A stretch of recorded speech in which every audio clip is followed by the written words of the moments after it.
बाबा Lord mayor का supplement है ये।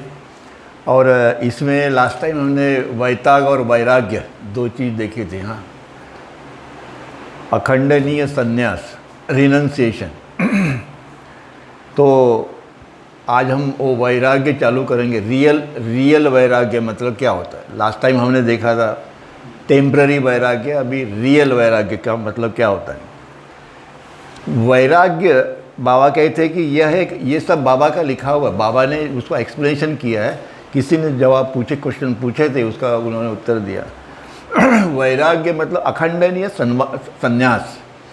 तो मन की यह एक प्रवृत्ति है वैराग्य, जिसमें ईश्वर के लिए ऐसी अभिलाषा होती है और दुनिया की चीज़ों के प्रति ऐसी गहरी उदासीनता होती है जो एक बार पर्दा हो जाने पर पीछे नहीं हटती और उसको त्याग देने के लिए सभी प्रलोभनों के विरुद्ध एक प्रमाण होती है।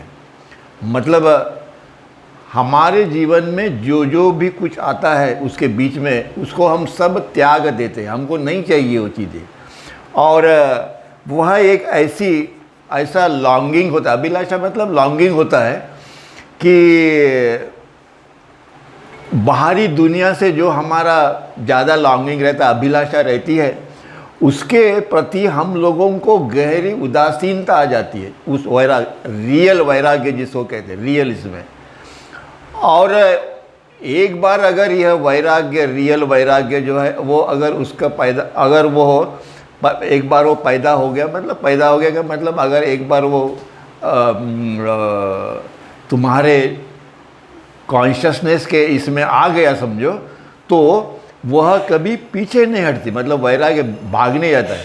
टेम्पररी वैराग्य में क्या होता है, लास्ट टाइम हमने बताया था कि कुछ फेवरेबल कंडीशन जब भी नहीं रहती तो भाग जाते हैं, और कंडीशन फेवरेबल हो गए तो हम फिर वापस आ जाते हैं। तो इसको वो बोलते हैं कि टेम्पररी वैराग्य हो गया। पर रियल वैराग्य है, वो कहते हैं कि पीछे वो नहीं हटती, एक बार निकल गया मतलब निकल गया, फिनिश। और उसको जितना भी उसके इसमें त्यागने के लिए, जितने भी स्थूल जगत के अंदर में जितने भी कठिनाइयाँ उसको आए, कुछ वो सब उसको त्याग देता है। वो ओवरकम करके सभी प्रलोभनों को बाजू में रखते हुए वह आगे बढ़ता है, पीछे नहीं आता है। दैट इज़ रियल वैराग्य। और इसका उदाहरण बाबा कहते हैं कि वो गौतम बुद्ध का जो उदाहरण है वह जो है वह वैराग्य की एक चित्रित कहता है। मतलब वो वैराग्य, रियल वैराग्य, गौतम बुद्ध जो थे उन्होंने क्या किया, उन्होंने अपना सारा पूरा राज्य, बीबी, बच्चे सबको त्याग दिया। बराबर है। पीछे के युगों में गौतम बुद्ध के पहले का जो था भगवान श्री कृष्ण का काल था, उन्होंने कुछ त्यागा नहीं है। इसके पहले राम जो थे उन्होंने त्यागा, पर बाद में वो फिर वापस आ गए। पर गौतम बुद्ध वापस नहीं आए। कहने का मतलब ये अवतार का हर युग के अंदर में एक नया प्रयोग रहता है, न्यू, जिसका रिपीटेशन कभी नहीं होता है। पीछे की हिस्ट्री अगर देखी तो नो रिपीटेशन, एक कुछ नया ही रहता है। आगे 700 साल के बाद में आएंगे तो बाबा कहते हैं कि मैं साइंटिस्ट रहूँगा। मतलब आप सोच सकते हो कि साइंटिस्ट होके वो कैसे कार्य करेंगे, वो अपने कल्पना के परे है, पर रहेंगे जरूर। जब उसने बताया, उन्होंने कहा है तो जरूर होगा। और इसीलिए ये संन्यास जो है, यह क्यों इतना डिटेल उन्होंने बताया डिस्कोर्सेस के अंदर में, इधर उधर इतना क्लियरली लिखा हुआ है कि आपको यह मालूम होना चाहिए, अपने मन को इस प्रकार से तैयार करो कि यह मन किसी और चीज़ों में भटक न जाए। मतलब इस मन के द्वारा अपना पूरा संसार करो। बच्चे हैं, ये है, खाना पीना, ये नौकरी पानी, पैसा कमाओ, ये करो करो, परंतु अपना पूरा ध्यान जो है वो अपने हार्ट पे लगाओ, जो प्रेम से कनेक्टेड है। मतलब अपनी ज़िंदगी बिताते हुए तुम दोनों का उपयोग कर सकते हो, मन और हार्ट। और आप अलग है और दोनों अपने से अलग है, और तुमको इन दोनों पे कंट्रोल रखना है। यह जिसको पता चल गया वो उसको मालूम पड़ जाता है कि अभी और कहीं भटकने की ज़रूरत नहीं है, अभी हम राइट जगह पे आ गए हैं। और इसीलिए बाबा ये कहते हैं आगे में, हमने यह पहले भी देखा है कि संन्यास ईश्वर से मिलन के लिए गुप्त अभिलाषा का बाहरी प्रकाशन है, जो दुनिया के लिए गुप्त घृणा भाव से मिश्रित होता है। और इसके लिए हमने फूल, पराग और फल की तुलना का प्रयोग किया था। लास्ट टाइम जो था हमने इसके बारे में डिटेल मैंने बताया था। अभी उसको आगे चलते हैं। जहाँ तक उत्पादकता मतलब फर्टिलाइजेशन, उत्पादकता का प्रश्न है, फूल और पराग यह दोनों भी रहे तो भी फर्टिलाइजेशन नहीं होता है। आपको उसके लिए या तो हवा की ज़रूरत है, या मधुमक्खी की ज़रूरत है, और या कीड़े की ज़रूरत है। दोनों भी है, पर वो कनेक्ट कौन करेगा, फर्टिलाइज कैसे होगा? इनके सिवा तो वो होगा नहीं। केवल कोई बाहरी एजेंसी जो है वह जब तक इसको कनेक्ट नहीं करती तब तक आपको फल नहीं मिलेगा। फल कभी मिलेगा तभी। इसीलिए परमात्मा की ग्रेस, बाहर की एजेंसी मतलब हमारे बाहर की एजेंसी हमारा मन और अपना हार्ट, इसे बाहर की एजेंसी कौन है? और वह परमात्मा। तो वो उसके ऊपर ध्यान वो दे रहे कि वो जो है परमात्मा जो है वह कार्य करता है दैट फर्टिलाइजेशन का, कि जिसके वजह से वो फल जो है, फल मतलब आत्म साक्षात्कार, यह फल आपको मिलेगा, आपको मिलेगा। उनका वो कहना है, वो एक्सप्लेन कर रहे। इसीलिए जैसे हवा, मक्खी या कीड़े जो है इनके द्वारा उत्पादकता प्रकृति में घटित होती है या नहीं, ये हजारों अज्ञान तत्वों तथा निर्बल हो सकता है। और साइंटिस्ट लोग जो है, आधुनिक विज्ञान इसको मान्य नहीं करता। आधुनिक विज्ञान उसको मान्य नहीं करता। उसको संयोग बोलता है। वो संयोग से हो गया, वो नेचुरली हो गया। वो नेचुरल नहीं हो गया। वो जब तक आएगा नहीं हवा और वो, तब तक वो नहीं होगा, नेचुरल नहीं होता है। ठीक है, वो उनका अपना, साइंटिस्ट लोगों का अपना सोचना है, बताना है। इस क्षण इसीलिए बाबा ये कहते हैं कि यह जो उत्पादकता जो है, जो फर्टिलाइजेशन जो है, यह एक देन के रूप में इसका विचार करना चाहिए। What is that then? That is वो परमात्मा की ग्रेस। वो जो देन जो है वो क्या है? परमात्मा की वो ग्रेस है, गिफ्ट है, परमात्मा की वो गिफ्ट है। वो गिफ्ट जब तक नहीं मिलेगी तब तक हम उससे एक रूप नहीं होंगे। इसीलिए उन्होंने जो कहा है, वो कहते हैं कि we shall think of their fertilization as a gift from God. और यह गिफ्ट के लिए ही बार बार उनको इस धरती पे आना पड़ता है, just to give that gift of God. बाबा कहते हैं कि परमात्मा से जो कुछ भी मैंने लाया है तुम लोगों के लिए, वो आओ और मेरे से वो लेके जाओ। है कि नहीं? कठिन है, इतना इजी नहीं है। हाँ, उसको प्राइस देना पड़ता है, कीमत देना पड़ता है। बिना काम में तो कुछ नहीं मिलता है। और वो कीमत है ये है कि इस माया से दूर, इसमें रहो और इस माया से दूर रहो। वो कीमत है। सब कुछ करो पर इससे अलग रहो। कठिन है, इतना इजी तो है नहीं। और इसीलिए आगे वो कहते हैं कि पर यह जो अभिलाषा जो है, लॉन्गिंग जो है, वो सब आत्मा के अंदर में वो इनहर्ट है। वो वहाँ रहती है। परमात्मा से मिलन की जो इच्छा जो है, जैसे ही हम इस अचेतन आत्मा हम लोग है, अचेतन आत्मा से जब भी हम लोग बाहर गिरे और यहाँ पे आए, जब भी हमने अपना प्रवास शुरू किया, अज्ञानता के अंदर में प्रवास शुरू किया, और जब भी हम परमात्मा से अलग हो गए, तो हमारे उसमें वह जो अभिलाषा जो है, लॉन्गिंग जो है, वो हर जीवात्मा के अंदर में वह इनहर्ट है, गुप्त है, अपने अंदर में है। अपने को मालूम नहीं है, परंतु जब भी सद्गुरु का सहवास जब भी होता है, तभी अपने को मालूम पड़ता है कि यस, जो कुछ भी था, सद्गुरु अवतार क्या कहते हैं, जो कुछ भी है वो तुम्हारे अंदर में है। मेरे पास कुछ नहीं है तुमको देने के लिए। मैं क्या करता हूँ? मैं वो पर्दा बाजू कर देता हूँ। अज्ञान का पर्दा बाजू करना मेरा काम है, और उसके लिए आपको मेरे पास में आना है।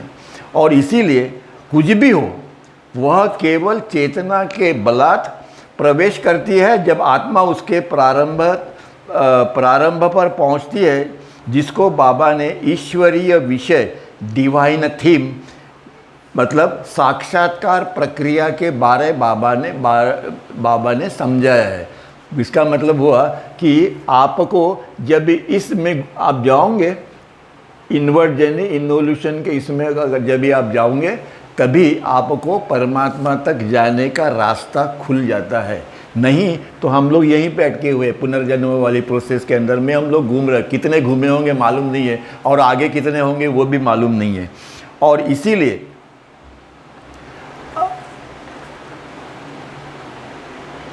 उसके साथ साथ यह दुनिया में जितनी भी घृणा जिसको हम लोग कहते हैं, वो ऐसी वो चीज़ है जो स्वाभाविक रूप से सब के अंदर में वो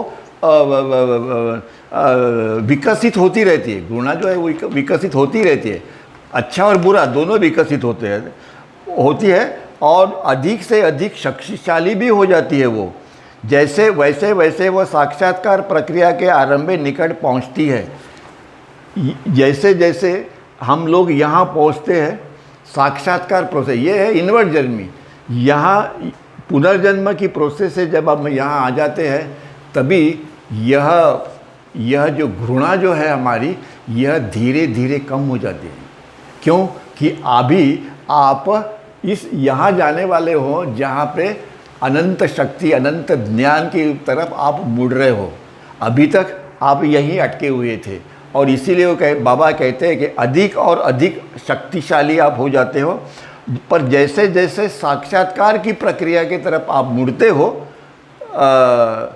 जैसे जैसे उसके निकट आप जाते हो, वैसे वैसे आपका हार्ट, दिल जो है वो खुलते जाता है फॉर लव फॉर गॉड। यहाँ पे लव फॉर गॉड की यह जो है प्रिपरेशन होती है लव फॉर गॉड के लिए।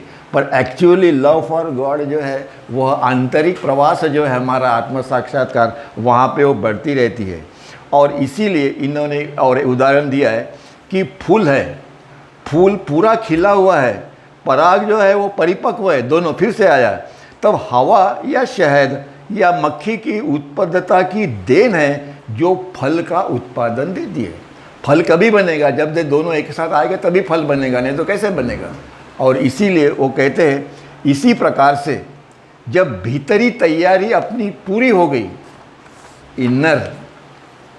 इनर जो है वो जब तक प्यूरिफाई नहीं होगा, इनर जो है वह उसमें जब तक परमात्मा का नामस्मरण नहीं चलेगा, हम आपसे बात भी कर रहे हैं पर अपना हार्ट जो है वो परमात्मा का नाम ले रहा है, नहीं क्या। इनर तैयारी जो है वो अपनी तैयार हो गई, तो जैसे हवा की वजह से या मधुमक्खी की वजह से वो फ्रूट निकलेगा, वैसे ही परमात्मा का एक टच, बाबा क्या बोलते हैं कि मेरा एक टच जो है, एक टच आपको वो फल दे देगा। ओनली एक झलक जो है वो आपको वो फल दे देगा। फ्रूट मतलब आत्म साक्षात्कार। अपने इसमें यहाँ पे वो जो फ्रूट दिया है वो ये एक नज़र, हाँ मेरी एक नज़र जो है वो आपको जो देने का है वो मैं दे दूँगा, बेड़ा पार कर देगा, ऐसा उनका वो कहना है। जैसे यहाँ पे वो हवा के बगैर फ्रूट नहीं मिल सकता, फर्टिलाइजेशन नहीं हो सकता हवा के बगैर, उसी प्रकार से परमात्मा की टच से, उसकी नज़र से, उसके सहवास से या उसके नामस्मरण से वो जो टच जो है वो नहीं होगा। और वो जब भी हो गया तो आपका जो फ्रूट जो है आत्म साक्षात्कार, वो आपको बिना मांगे ही मिल जाता है, बिना मांगे ही। बोलता है मुझे कोई मांगने की ज़रूरत नहीं है, मुझे मालूम है आपको क्या देना है, मुझे मालूम है आपको क्या चाहिए। और इसीलिए इसी प्रकार से भौतिक तैयारी का क्षण आता है, भीतरी तैयारी का जब एक क्षण आता है, तब ईश्वरीय देन आत्मा के ऊपर उतरती है और परमात्मा के लिए तीव्र अभिलाषा और दुनिया के लिए घृणा अथवा उदासीनता पैदा करती है। जब भी वो कृपा आती है, तभी परमात्मा के प्रति प्रेम, उससे मिलन की तड़प, अभिलाषा, लॉन्गिंग जो है वह बढ़ती जाती है, धीरे धीरे धीरे धीरे बढ़ती जाती है। और दुनिया के प्रति घृणा, मतलब अभी नहीं चाहिए। हमारे पिताजी हमारी माँ को कहते थे कि अभी मेरे पास नहीं आना 6 महीने। जब भी उनका ड्रॉप होने का टाइम आ गया था तो वो जो घेरा जो था उन्होंने एक घेरा लगा दिया था ऐसे, बोलता है कोई इंदर नहीं आने का, नॉट ए सिंगल रिलेटिव, कोई नहीं। वो जो खेती के ऊपर में हमारी खेती थी वहाँ पे जो एक गड़ी जो था नौकर, उसी के हाथ से वो सब कुछ करवाते थे, एक से बाकी किसी को कोई भी किसी को नज़दीक नहीं आने देते थे। हाँ, मतलब कहने का मतलब ये है कि इस दुनिया के प्रति घृणा, और वो बोले क्यों, बोलता है ये माया है। मतलब इतना जन्म निकाला है क्या 70 साल का, पर जाते टाइम जब वो फल मिला तब बोलते हैं ये घृणा, ये जो है ये माया है। और उदासीनता पैदा कर देता, रियली उदासीनता पैदा करती है। और इस प्रकार से वो वैराग्य का जो फल जो है आत्म साक्षात्कार, उसकी उत्पत्ति होती है। इसीलिए डेली 5 मिनट परमात्मा का नाम लो, किसी का भी जिसका लेना है, पर take by being concentrated on that name only, बाकी दूसरा कोई विचार नहीं। वहाँ बोलते मेरा नाम 5 मिनट लो, फिर 10 मिनट करो, फिर 15 मिनट करो, आपको ये अनुभव आएगा। ऐसे नहीं होगा, नहीं आएगा। जब आप प्रेम से करोगे तो वो पांडुरंग तुमको देगा ही देगा। ऐसे कभी नहीं हुआ कि उसने अपने प्रियजनों को उसने बाजू में कर दिया, नेवर हैपन। वो इसीलिए बाबा जो कहते थे उसका अर्थ ये है, मैं अपने प्रेमियों का दास हूँ। देखो हम उनके दास नहीं बने, पर वो हमारे दास बन गए, है कि नहीं। पर वो अवतार का सेंटेंस है, कोई साधु संत का नहीं है कि जो इतने कॉन्फिडेंटली वो बताते हैं। और इसीलिए बाबा ये कहते हैं कि ईश्वरीय देन जो है, अंतर्निवासी परमात्मा की आंतरिक कृपा का स्पर्श ही हो सकता है। क्या मतलब, फिर से आए, वो आंतरिक कृपा जो है उसका स्पर्श जो है, वह क्या कहते हैं कि मेरे सामने में जब भी कोई आदमी आते हैं, बाबा कहते हैं कि मैं उनको हार्ट को टच कर देता हूँ, फिनिश। ये जो लिखा है ना, कृपा का स्पर्श, मेरी जो कृपा है उसका स्पर्श, टच। क्यों कि मैं मन को ज़्यादा टाइम नहीं देता तुम्हारे सोचने के लिए, उसके पहले ही मैं टच करके बोलता है जाओ। जो दर्शन प्रोग्राम है उसमें देखो फटाफट। तो किसी ने पूछा, बोलता है एक सेकंड भी नहीं हुआ आप इनको खड़ा करते हो, तो इतने में हो गया इनका दर्शन। बोलता है मैं ऐसे ही करता हूँ क्योंकि मेरे को यहाँ टच करना पड़ता है, अगर तुम सोचने लगोगे तो वो मेरा काम नहीं होगा, इसलिए मैं खड़ा नहीं करता है। इसलिए बोलता है आंतरिक कृपा का स्पर्श जो है वही है, वह जो अभी हम लोग देखे थे कि वही है कि जिसके द्वारा फर्टिलाइजेशन होता है और आपको फल मिलता है आत्म साक्षात्कार का।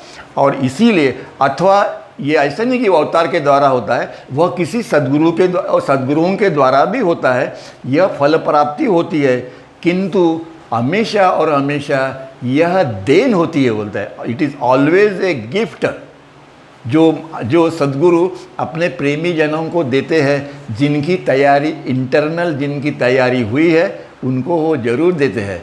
और मेहर बाबा ने कितने लोगों को दिया जब भी वो थे, और उनका अनुभव अगर आप सुनो तो फिर अपने को लगता है कि सही में अपने को भी वो मिलना चाहिए, अपने को भी वो मिलना चाहिए। ये अपनी इच्छा होती है उनको देखने के बाद में, जब उनका जीवन हम देखते हैं तभी।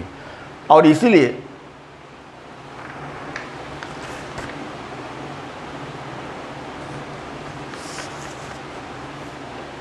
यह वैराग्य के अंदर में यह एक इमीडिएटली नहीं आता। बाबा बोलते वो इमीडिएटली नहीं आता है। पहले जो वैराग्य जो है वह हम अपने बाहर की जो चीज़ें हैं उसको सॉर्ट आउट करने में, उसको एलिमिनेट करने में हम लगा देते हैं। दैट इज़ टेम्पररी वैराग्य जो है, जो पहले। पर फाइनल के पहले टेम्पररी जो है वो भी महत्व का है, उसको भी महत्व है, महत्व नहीं है ऐसे नहीं है, पर वो टेम्पररी जो है वो टेम्पररी रखो, उसको यूज़ करो, उसको छोड़ दो और बाद में इंटरनल के ऊपर में जाओ। इसलिए वो कहते हैं कि जो भी है आपको बाहरी संन्यास के रूप में प्राय निश्चित रूप से वो प्रकट होगा ही होगा, परंतु वैराग्य, स्थायी वैराग्य जो है, परमानेंट जो है, उसको ज़्यादा महत्व है। और हमको उस तरफ हमको लेके जाना चाहिए जिसको कहते हैं इंटरनल रिनंसिएशन, मतलब आंतरिक जो वैराग्य जो है वो अत्यंत महत्व का है। एक उन्होंने फिर एक कहानी सुनाई। वैसे ये कहानी जो है वो रामकृष्ण परमहंस जो है सद्गुरु थे कलकत्ता में, और वहाँ पे उनको एक शिष्य जो था वो बार बार उनको ये क्वेश्चन पूछता था कि मुझे आत्म साक्षात्कार कभी मिलेगा, मुझे आत्म साक्षात्कार कभी मिलेगा। उन्होंने नाम नहीं दिया इसके अंदर पे, पर है वो उन्हीं की कहानी है। एक पूर्ण पुरुष की कहानी है जिसमें शिष्य बार बार उन्हें तंग करता था कि उनको साक्षात्कार, आत्मा ईश्वर साक्षात्कार कभी मिलेगा। तो एक बार जब एक नदी पे वो स्नान करने गए तो उन्होंने सद्गुरु ने क्या किया, वो जो साधक था, पथिक जो था, उसको कुछ क्षण के लिए उन्होंने उसकी मुंडी पकड़े, उसको डुबा दिया, पानी के अंदर में डुबा दिया। और जब शिष्य जो है उसको घुटन महसूस हो गई तो सर पर पाँव और शिष्य का घुटने से मरने की उसको नौबत आ गई। तो सद्गुरु ने फिर उसको बाहर निकाला और पूछा कि पानी के अंदर में जब भी आप थे तभी आपके मन में क्या विचार चालू थे, क्या सोच रहे थे आप अपने मन में, क्या थिंकिंग थे। तो शिष्य कहता है कि किस चीज़, तभी आपको किस चीज़ की अभिलाषा थी, किस चीज़ का लॉन्गिंग था। तो जिज्ञासु जो था, मतलब जो उनका शिष्य जो था, वो कहता है सिर्फ एक ही चीज़, और वो है हवा।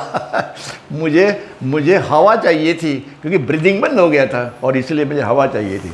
सद्गुरु ने उसे समझाया कि बस इस साधक को ईश्वर प्राप्ति के लिए प्राप्ति के लिए ऐसी अभिलाषा पैदा हो जाएगी तभी उसको साक्षात्कार मिलेगा। मतलब उस परिस्थिति में उसको क्या चाहिए था, हवा। अपने को इस परिस्थिति में अपने को क्या चाहिए था, लॉन्गिंग टू सी गॉड, परमात्मा को मुझे देखना है। ये अभिलाषा, ये लॉन्गिंग जो है, ये अपने को डेवलप करनी पड़ती है। अपने को वैसे मैं भी उसी कैटेगरी में हूँ, ऐसे कुछ नहीं है, आलसी है मैं भी हूँ, पर फिर भी बार बार वो अपने को जगाते रहते हैं बार बार। और इसलिए अपने ऊपर में ऐसे प्रसंग आते हैं ज़िंदगी के अंदर में कि जिसको बार बार वो धक्के मारता है और अपने को फिर से उधर लेके जाता है। हम फिर से वापस आते हैं, फिर दूसरा धक्का मारता है, फिर तीसरा धक्का मारता है। वो धक्के मार के वो नहीं थकता, पर हम थक जाते हैं। वो धक्के मारते ही रहता है, कब तक मारते रहता है, जब तक हमको वो उसकी ग्रेस नहीं मिल जाती, तब तक ये धक्के अपने को सहन करने पड़ते हैं। और इसीलिए बाबा बोलते हैं कि इन धक्कों से डरो मत, क्योंकि मेरा नाम लेते रहो, इनसे डरो मत। वो तो होना ही होना है, कभी ना कभी तो होगा, आज नहीं होगा, 10 जन्म में, 15 जन्म में, 1 लाख जन्म में, जो भी होगा, इससे डरो मत। पर आप अगर मेरे सहवास में रहोगे और मेरा नाम लेते रहोगे तो ये धक्के जो है ना, ये धक्के, ये आपको निग्लिजिबल और नथिंग इसका अनुभव आएगा। This is as good as nothing, ये तुम्हारा अनुभव होगा। और ये अनुभव कभी आएगा, जब तक धक्के नहीं खाएंगे तब नहीं आएगा। आएगा क्या? नहीं आएगा। परमात्मा ने अगर अपने को सुखी रखा तो उसका नाम कौन लेता है? कोई नहीं लेगा, मैं भी नहीं लेगा। पर यह उसकी अपने को देन है। इसीलिए बाबा कहते हैं कि ये जो सफ़रिंग है ये मेरी आपको देन है, और ही इज़ राइट, देन बराबर है। तभी हमारे मन में उसके प्रति प्रेम निर्माण होता है, नहीं तो नहीं होता है। और मौलाना रूमी जो थे, मौलाना रूमी में सूफी संत के वो सद्गुरु थे, वो उन्होंने ये कहा है कि पानी के लिए कम चिल्लाओ।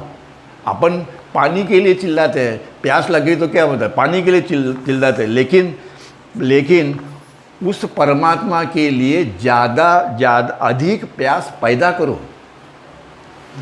पानी के लिए कम चिल्लाओ, पर परमात्मा के लिए जो प्यास है तुम्हारी, उसको और आगे बढ़ाओ, उसको बढ़ाते रहो।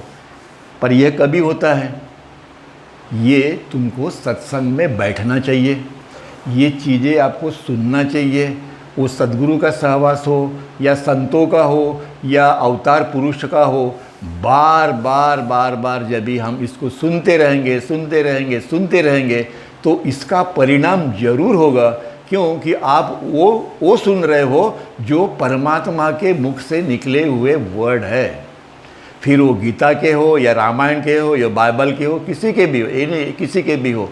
पर अभी जो युग है मेहर बाबा का, उसमें अगर हम पढ़े तो अपने को मालूम पड़ता है कि ये जिसने बताया है यह परमात्मा के सिवा और कोई हो ही नहीं सकता। और लोगों का ये अनुभव है, मेरा ही नहीं है, लोगों का ये अनुभव है। उन लोगों का जीवन अपने सामने में है कि जिन्होंने अपने संसार की कोई फिक्र नहीं की, सब उसके ऊपर छोड़ दिया और उसका कार्य करते रहे ज़िंदगी भर। उसका संसार तो वो परमात्मा ही चलाता था। क्यों? पर अपना विश्वास नहीं है, बराबर है कि ठीक है, ऐसे कोई ज़बरदस्ती नहीं है, पर आओ ज़रूर, बैठो, सुनो और अपना जो कुछ भी है आपने से पूछो। बाबा बोलते कि नहीं, आपको सेंटर में जाना ही चाहिए, सत्संग में आपको बैठना ही चाहिए, हफ्ते में 1 आधा घंटा आप उसको ले लाइए। और इसीलिए अभी इसको 2 मिनट में ख़त्म कर देते, बाकी का नेक्स्ट टाइम देखेंगे। और मेहर बाबा फिर कहते हैं कि यह जो पथ जो है, जो मार्ग, पथ मतलब ये जो मार्ग है, इनवर्ड जर्नी, आत्म साक्षात्कार, इनवर्ड जर्नी जो है, मोक्ष मार्ग हम इसको कहते हैं। मोक्ष मार्ग जो है कि वास्तविकता मतलब इन रियलिटी चैतन्य अभिलाषा के साथ शुरू हो जाती है। जैसे जैसे यह चेतना का विकास होते जाता है, वैसे वैसे अपनी परमात्मा से एक होने की जो लालसा जो है, वह लॉन्गिंग जो है, वह बढ़ती ही जाती है, आगे आगे बढ़ जाती है। जैसे मछली को अगर पानी के बाहर में निकाल दिया जाए तो उसे उस पानी में फिर से जाने की वह अभिलाषा या उत्कंठा जो है वह बढ़ती जाती है। क्यों? कि हम ओरिजिनली हम परमात्मा ही है और हम यह अज्ञान में हम आए और हमारी जो तड़प जो है, उत्कंठा जो है, वह यह है कि हम फिर से यहाँ चले जाएं। जैसे मछली को लगता है कि मैं फिर से पानी में जाऊँ, वैसे हम सभी इस परमात्मा के ही अंदर में है, पर हम अचेतन हैं। हमको कॉन्शियसली यहाँ वापस जाना है, जैसे वो मछली को वापस जाना है, हमको भी वापस जाना है।